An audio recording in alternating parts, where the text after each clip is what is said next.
அனைவருக்கும் மாலை வணக்கம்.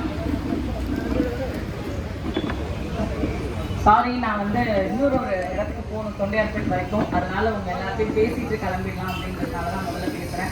இங்க நிறைய மூத்த நிர்வாகிகள் எல்லாம் இருக்காங்க. அவங்கெல்லாம் அவங்க கூட விவரமா பேசுவாங்க.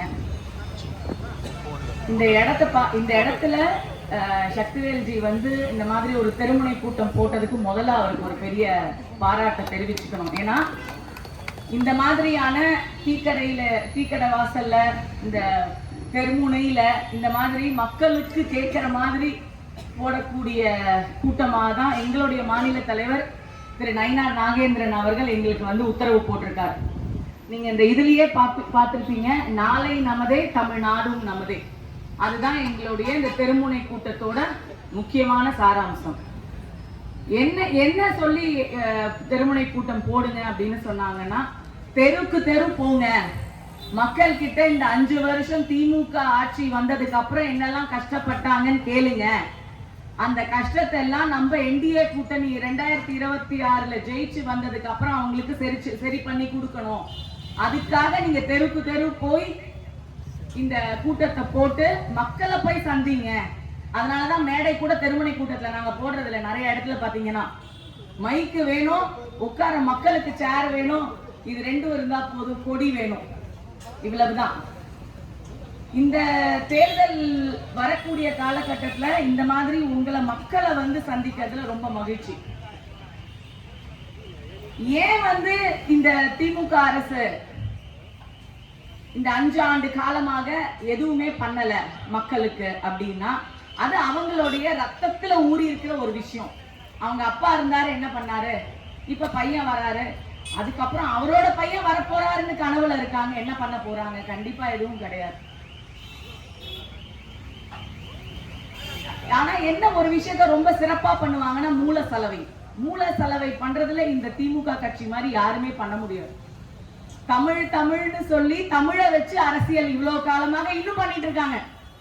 இப்ப கூட இன்டர்நேஷனல் லாங்குவேஜ் டேன்னு ஒவ்வொரு தினமும் கொண்டாடுறோம்ல, அது மாதிரி நம்மளோட மொழிக்குன்னு ஒரு தினம் வந்தது.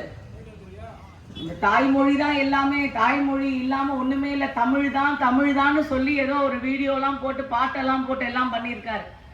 ஆனா இங்க உட்கார்ந்துட்டு இருக்கிற நீங்களா இருக்கட்டும், டீ கடையில டீ குடிச்சிட்டு இருக்கிறவங்களா இருக்கட்டும், வண்டியில போறவங்களா இருக்கட்டும், யாராவது ஒருத்தரை கூப்பிட்டு 5 நிமிஷம் தமிழ்ல பேச முடியுமா அப்படின்னு கேளுங்க, முடியாது.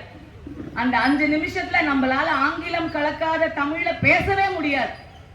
இந்த திமுக அரசு தமிழை நாங்க தூக்கி பிடிக்கிறோம், ஆங்கிலத்தை தான் வளர்த்தாங்களே தவிர தமிழை வளர்க்கல.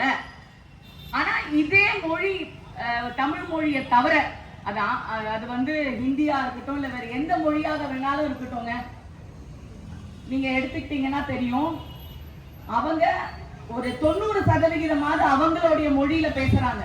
நம்ம தமிழ்ல மட்டும்தான் 40% தான் தமிழ்ல பேசுறோம். ஒரு வாக்கியம் எடுத்துக்கிட்டீங்கன்னா கூட 40% நம்மளால தமிழ்ல பேச முடியுது, 60% தமிழ்ல பேச முடியல. அதுக்கு இந்த திமுக அரசு தான் காரணம். நீங்க செம்மொழி மாநாடு நடத்தி என்ன பிரயோஜனம்? என்ன பண்ணாலும் தமிழை வளர்க்க விடலையே. இங்க நீங்க தமிழை வளர்க்கறதுக்கு முனைப்பு காமிக்கலையே. ஒரு மொழி சிறப்பா இருக்கு, வளர்ந்து இருக்குன்னா அது பேச்சு முறையில, பேச்சு நடையில நல்லா சிறப்பா இருக்கணும். அப்பதான் அந்த மொழி வளரும். அதை வச்சுதான் நீங்க இவ்வளவு நாள் அரசியல் பண்ணிட்டு இருந்தீங்க. ஆனா அதையே நீங்க ஒழுங்கா வளர்க்காம என்ன அரசியலுக்காக நீங்க ஓட்டுக்காக அதை வச்சு அரசியல் பண்றீங்க? இதே மாதிரி நம்ம யாருமே இது வரைக்கும் ஜாதி மத இன வேறுபாடு பார்த்து பழகினதே இல்லை. இங்க நிறைய மூத்த மக்கள்லாம் உட்கார்ந்துட்டு இருக்கீங்க, எங்கேயாவது பார்த்துருக்கோமாங்க? நம்ம எங்க அம்மா எவ்வளவு நாள் எனக்கு தெரியும், எங்க எழுத்த வீட்டுல ஒரு முஸ்லிம் அக்கா இருப்பாங்க, நோம்புக்கு தொழுகைக்கு 4 மணிக்கு எழுப்பி விடுவாங்க. குட்டிமா எழுந்துருங்க, டைம் ஆச்சு, உங்களுக்கு நோம்பு துறக்கணும், நீங்க எழுந்துருங்க அப்படின்னு சொல்லியிருக்காங்க. அப்படி பார்த்து பழகினவங்க தான் நம்பலாம். ஆனா நம்ம மக்களுக்குள்ள வேற்றுமையை கொண்டு வர்றது யாரு? இந்த திமுக அரசு தானே. ஜாதி மத பிளவை கொண்டு வர்றது இந்த திமுக அரசு தானே. ஒண்ணும் இல்லைங்க, ரொம்ப சிம்பிளான ஒரு விஷயம். 1000 ரூபாய் ரேஷன் கார்டு இருக்கிற அனைவருக்கும் 1000 ரூபாய் கொடுக்குறேன்னு சொன்னாங்களா இல்லையா? அனைத்து பெண்களுக்கும் கொடுத்தாங்களா? அப்பயும் பெண்களுக்குள்ள ஒரு வேறுபாடு கொண்டு வந்தாங்க பாருங்க. அங்க நிக்கிறாங்க இந்த அரசு. தகுதி வாய்ந்த பெண்கள், தகுதி இல்லாத பெண்களாம். அது என்னையா தகுதி வாய்ந்த பெண்கள், தகுதி இல்லாத பெண்கள்? அப்ப தகுதி இல்லாத பெண்கள் நீங்க எப்படி நினைக்கிறீங்க? நீங்க இப்ப வந்து அட்வர்டைஸ்மெண்ட் பண்றீங்க, 5000 ரூபாய் எனக்கு வந்துருச்சுமான அந்த ஒரு பெண்மணி சொல்றாங்க, சந்தோஷம் அவங்க நல்லா இருந்தா.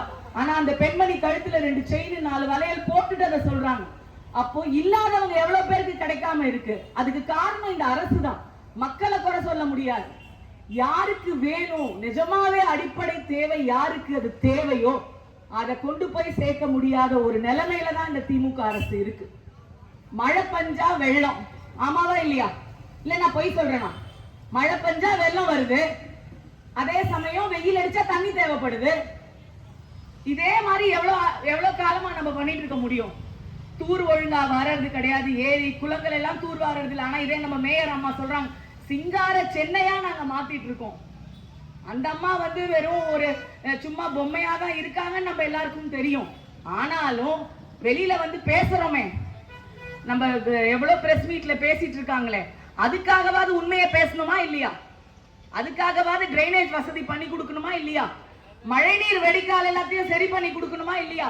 சாக்கடை போய் அடைச்சிக்குது, மழை நீர்ல போய் குப்பை எல்லாம் அடைச்சிக்குது. இங்க பாருங்க, இருக்கிற எல்லா சஸ்பெண்ட்லயும் குப்பை அடைச்சிக்குதா இல்லையா? அதெல்லாம் சரி பண்ணாதானுங்க மழை நீர் வந்து அப்படியே பூமியில கொட்டாம அந்த வடிகால் வழியா வெளியில போகும். அந்த வடிகால் வழியா வெளியில போய் கலக்கிற இடம் வந்து தூர்வாரினாதானே உங்களுக்கு அங்க ஃப்ளட் வராம இருக்கும், உள்ளுக்குள்ள வெள்ளம் வராம இருக்கும். இதெல்லாம் இந்த அடிப்படை தேவை கூட இந்த அரசு பண்ணலைங்க. இது எவ்வளவு ஒரு ஹார்ட் ஆஃப் த சிட்டி. இங்கேயும் அந்த பிரச்சனை இருக்குன்னா அப்புறம் எதுக்குங்க இந்த அரசு? எதுக்கு திமுக அரசு? எதுக்காக நம்ம வந்து இவங்களை வந்து இன்னும் தூக்கி பிடிச்சிட்டு இருக்கணும்? அவங்களுக்காகவும் அவங்க பசங்களுக்காகவும் எல்லாருக்காகவுமா? இதே நம்ம திரு எடப்பாடியார் அவர்கள் அவரோட காலகட்டம் வந்து பாத்தீங்கன்னா 4.5 வருஷம் ரொம்ப கடுமையான காலகட்டத்துல தாங்க அவர் வந்து முதலமைச்சரா இருந்தார். நிஜமாவே அந்த மனுஷனுக்கு ஒரு ஹேட்ஸ் ஆஃப் தான் சொல்லணும். ஏன்னா அந்த கொரோனா காலகட்டத்துல ஒவ்வொருத்தரும் எவ்வளவு கஷ்டப்பட்டிருப்போம்னு தெரியும். ஆக்சிஜனுக்கு கஷ்டம், அதே மாதிரி ஹாஸ்பிட்டலுக்கு பெட்டு கிடைக்காம கஷ்டம், எவ்வளவோ கஷ்டங்கள். நம்ம கொரோனா தடுப்பூசி வர வரைக்கும் எல்லாருக்கும் கஷ்டம், வந்ததுக்கு அப்புறமா எல்லாருக்கும் போய் சேர்றதுக்கு ஒரு கஷ்டம். அது கிட்டத்தட்ட 40 கோடி ரூபாய் இந்த கொரோனா காலகட்டத்துல திரு எடப்பாடியார் அவர்கள் வந்து செலவு பண்ணாரு. அவருக்கு பைசாவை விட்டு செலவு பண்ணல, கவர்மெண்ட் பைசாவை தான் செலவு பண்ணாரு. கடன் வாங்காம செலவு பண்ணாரு. அதுதான் நீங்க இங்க நோட் பண்ண வேண்டிய பாயிண்ட். ஆனா இந்த அரசு இப்ப வரைக்குமே எதுவுமே பெருசா பண்ணாமலே 9,80,00,000 ரூபாய் கடன் வாங்கி வச்சிருக்காங்க. நம்ம ஒவ்வொருத்தர் மேலையும் 1 லட்சம் ஒரு ஃபேமிலிக்கு இருந்த கடன் இப்ப 3.5 லட்சமா ஆயிடுச்சு. பாத்துக்கோங்க, நம்ம வாங்குற கடனை தாண்டி நம்மளுக்கு தெரியாத கடன் நம்ம மண்டையில எவ்வளவு இருக்குன்னு பாருங்க. சரிங்க, அந்த மாதிரி எடப்பாடியார் அவர்கள் வந்து துரிதமா செயல்பட்டார் இந்த கொரோனா காலகட்டத்துல. சோ அந்த கடுமையான காலகட்டத்திலேயே அவர் அந்த அளவுக்கு செயல்பட்டாரு. அப்ப இப்ப வந்தாருன்னா இன்னும் எந்த அளவுக்கு அவர் வந்து சிஎம்மா செயல்படுவார்னு நீங்களா பாத்துக்கோங்க. உயிரோட நம்ம எல்லாரும் இப்ப உட்கார்ந்துட்டு இருக்கோம்னா மோடி ஐயாவை எவ்வளவு புகழறோமோ தமிழ்நாட்டு மக்கள் திரு எடப்பாடியார் அவர்களையும் புகழ வேணும். அவருக்கும் அந்த பெருமை போய் சேரும். அவரும் ஒரு முக்கியமான காரணம். எவ்வளவு இடத்துல அம்மா உணவகம் சரியா நடைமுறைப்படுத்தி இருக்காங்க. இப்ப அந்த கொரோனா காலகட்டத்துல அம்மா உணவகம் ஒண்ணு இருந்ததுனாலதான் பசி இல்லாம எல்லாம் சாப்பிட்டாங்க. ஆனா இப்ப நிறைய இடத்துல அதை அப்படியே போட்டு வச்சிருக்காங்க. கேட்டா ரோடு சரியில்லைன்றாங்க, கேட்டா அந்த இடத்துல வந்து எங்களால வேலைக்கு ஆட்கள் இல்லைன்னு சொல்றாங்க, ஏதோ ஒரு காரணம் சொல்றாங்க.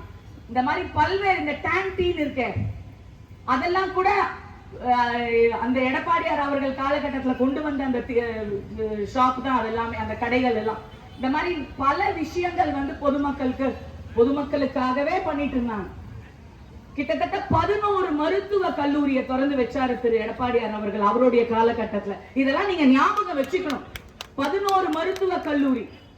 அது மட்டும் இல்லைங்க, 25 வருஷத்துல பாத்தீங்கன்னா 20 மகளிர் இல்ல பெண்கள் ஆண்கள் 2 பேரும் சேர்ந்து மாணவ மாணவிகள் சேர்ந்து 20 பேர் தான் அரசு பள்ளியில படிக்கக்கூடிய மாணவ மாணவிகள் மருத்துவர்களாக எலிஜிபிள் ஆனாங்க.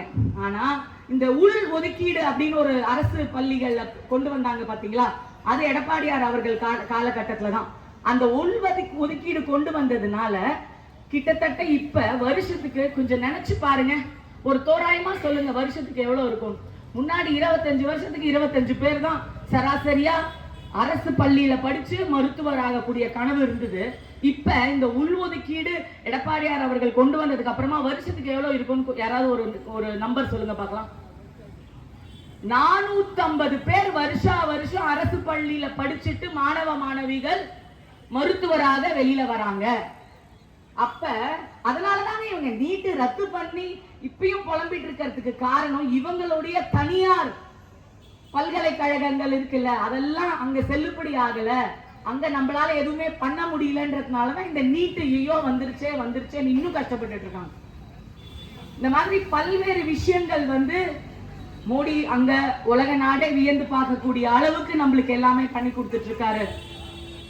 பல திட்டங்கள்ங்க. இங்க நிறைய 60 வயசு இருக்கிறவங்க, அதுக்கு கம்மியா இருக்கிறவங்க, பல்வேறு மக்கள் இருக்கீங்க. எல்லாருக்கும் ஆயுஷ்மான் பாரத் மெடிக்கல் இன்சூரன்ஸ் பண்ணி கொடுத்தாரா மோடி. 5 லட்சம், அதுவும் இங்க லோக்கலா ஸ்டேட் 3 லட்சம் கொடுக்கறாங்க. ஆனா மோடி ஐயா 5 லட்சம் பண்ணி கொடுத்தாங்க. அதை ஏன் உங்களால அரசு மருத்துவமனைகள்ல அதை இம்ப்ளிமெண்ட் பண்ண முடியல?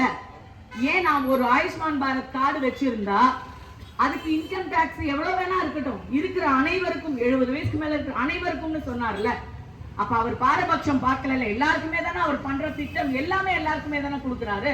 அப்ப அந்த திட்டத்தை கூட நீங்க ஏன் அமல்படுத்த விடாம பண்றீங்க?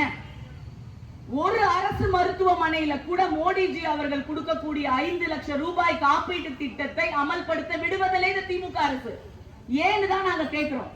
ஏன் அந்த பயம்? மக்கள் மேல உங்களுக்கு என்ன அதிருப்தி? அவங்க மேல என்ன கோபம்? உங்களோட இதுல மட்டும்தான் மக்கள் வாழணுமா? ஏன் உங்களுக்கும் மேல மத்திய அரசுல மோடிஜி தான் உங்களுக்கும் பிரதமர். அவர் கொடுக்கக்கூடிய திட்டத்துல ஏன் மக்களை சந்தோஷமா வாழ விட மாட்டேங்கிறீங்க? வீடுதோறும் மருத்துவமனைன்னு சொன்னாங்களே, யார் வீட்டுக்காவது வந்தாங்களா? இங்க இவ்வளவு பேர் உட்கார்ந்துட்டு இருக்கீங்க, இங்க இவ்வளவு பேர் நின்றுட்டு இருக்கீங்க, யார் வீட்டுக்காவது வந்தாங்களா? வீடுதோறும் மருத்துவமனை வந்துதா? வண்டி வந்துதா? வரல.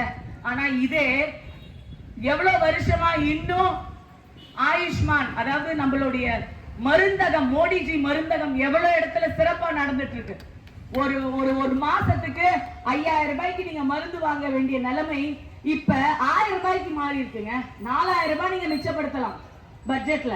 இந்த மாதிரி பல்வேறு விஷயங்கள் மோடி ஐயா அங்க பண்றாங்க. இங்க நம்மளுடைய கூட்டணியில இருக்கக்கூடிய அனைத்து தலைவர்களும் துரிதமா செயல்பட்டு இருக்காங்க. திரு எடப்பாடியார் அவர்களாக இருக்கட்டும், திரு நயினார் நாகேந்திரன் அவர்களாக இருக்கட்டும், அனைத்து கூட்டணி கட்சி தலைவர்களும் மக்களுக்காக மட்டுமே என்ன பண்ணணும் அப்படின்னு யோசிச்சு நம்மளுக்காக செயல்பட்டு இருக்காங்க. சோ கண்டிப்பா வரப்போற 2026 தேர்தல்ல என்டிஏ கூட்டணிக்கு உங்க வாக்களிங்க.